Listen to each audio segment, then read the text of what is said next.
Köln vs Bayern Munich. Lineups, team news, the problem with Friday games, and more. Friday games are miserable and no one likes them, least of all Bayern Munich, especially after an international break.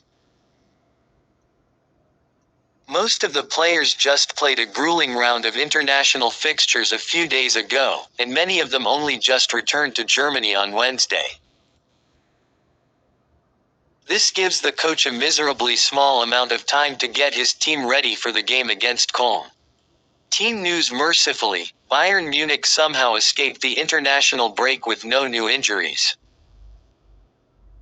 Aside from Jamal Musiala and Matthijs de Ligt, Thomas Tuchel practically has a full squad available for the Köln game.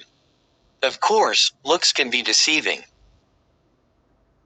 Certain players, like Kim Min-jae, have played so many minutes in recent months that they're legitimately at risk of injury right now. Thomas Tuchel will need to find a balance somewhere, and in many cases he simply has no choice but to start the best players available.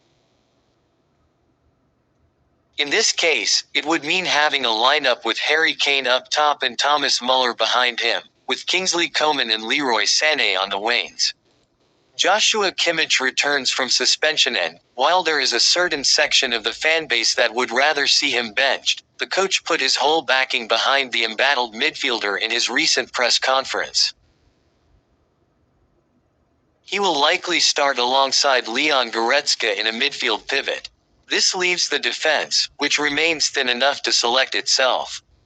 Alphonso Davies and Noussair Mazraoui are likely to start at fullback, with Kim Min-jae and Dayot Upamecano in the middle.